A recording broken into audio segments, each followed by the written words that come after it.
Kamu kerja keras setiap hari, berangkat pagi, pulang malam, kadang lembur. Tapi di akhir bulan, uangnya tetap hampir habis. Kamu nyalahin dirimu sendiri.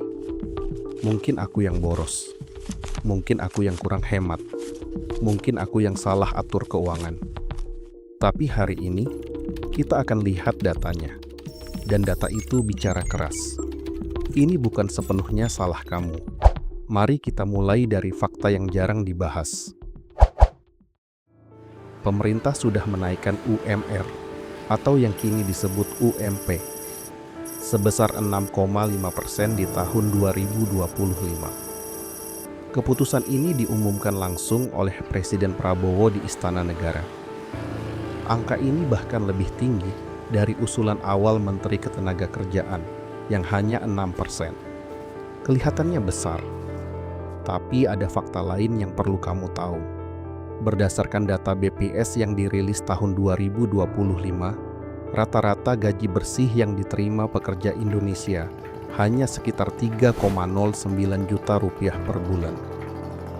Padahal rata-rata UMP nasional sudah di angka 3,31 juta rupiah.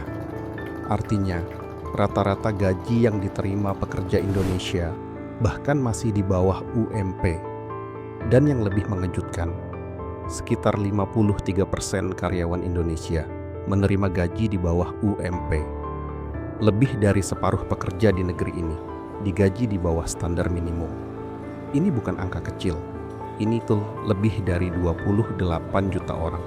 Jadi pemerintah menaikkan UMP 6,5%. Tapi kenapa rasanya tidak ada yang berubah? Kenapa tetap sesak di akhir bulan? Jawabannya ada di sebuah konsep yang disebut daya beli real. Dan untuk memahaminya, kita perlu lihat 3 jebakan besar yang membuat gaji naik terasa sia-sia. Kenaikan UMP 6,5% terdengar besar. Tapi inflasi Indonesia sepanjang 2024 tercatat sekitar 2,86%. Artinya, dari 6,5% kenaikan gaji kamu, hampir 3% langsung hilang dimakan inflasi sebelum kamu belanjakan. Dan ini baru inflasi rata-rata nasional. Untuk kebutuhan pangan, yang merupakan lebih dari separuh pengeluaran kelompok menengah ke bawah, kenaikannya bisa jauh lebih tinggi. Cabai merah, telur, ikan segar, harga-harga ini naik tidak beraturan. Ini fakta yang paling menyakitkan. Data dari Badan Pusat Statistik menunjukkan rata-rata biaya hidup di Jakarta mencapai 14,88 juta rupiah per bulan untuk satu rumah tangga. Berdasarkan survei biaya hidup tahun 2022. Sementara UMP Jakarta 2025 hanya 5,39 juta rupiah. Artinya, ada jarak yang sangat jauh antara apa yang harus dibayarkan dan apa yang diterima. Bahkan untuk seorang lajang di Jakarta, para pakar keuangan memperkirakan kebutuhan hidup layak berada di kisaran 6 juta rupiah hingga 7 juta rupiah per bulan. Tapi UMP-nya hanya 5,3 juta rupiah.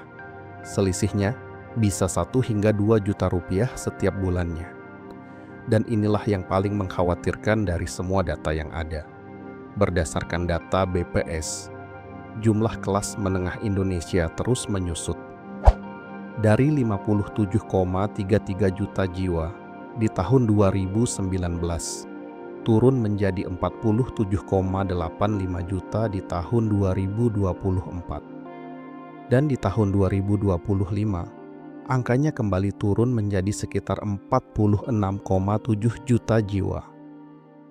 Hampir 10 juta orang turun kelas dalam 5 tahun. Mereka bukan jatuh ke kemiskinan, tapi mereka masuk ke kelompok yang disebut aspiring middle class. Kelompok yang bekerja keras, tapi terus-menerus hidup di ujung tanduk. Peneliti dari Chelios bahkan menyebutnya secara lugas. Kalau kelas menengah hancur, ekonomi kita akan kolaps. Sekarang aku mau bicara sesuatu yang jarang diakui secara terbuka. Selama bertahun-tahun, narasi yang beredar di masyarakat adalah kalau kamu miskin atau susah, itu karena kamu kurang berusaha, kurang hemat, kurang pintar mengatur uang. Tapi data bicara berbeda. Ada sistem yang membuat pekerja berada dalam posisi tidak seimbang. Pertama, inflasi pangan yang tidak terkendali tidak pernah sepenuhnya dihitung dalam rumus kenaikan UMP. Pengeluaran transportasi kelas menengah naik 7,5% antara 2019 dan 2024. Tapi kenaikan UMP tidak selalu mengimbanginya. Kedua, Undang-Undang Cipta Kerja memuat ketentuan bahwa usaha mikro dan kecil boleh membayar di bawah UMP tanpa sanksi. Artinya, jutaan pekerja di sektor informal dan UMKM tidak dilindungi oleh standar upah minimum. Ketiga, tekanan dari berbagai arah datang bersamaan. Kenaikan PPN dari 11 ke 12%, suku bunga yang tinggi, cicilan, biaya pendidikan anak. Semua ini memukul daya beli secara bersamaan, sementara kenaikan gaji hanya satu angka di atas kertas. Jadi apakah ini berarti kamu boleh menyerah? Tidak, tapi ini berarti kamu harus berhenti menyalahkan dirimu sendiri.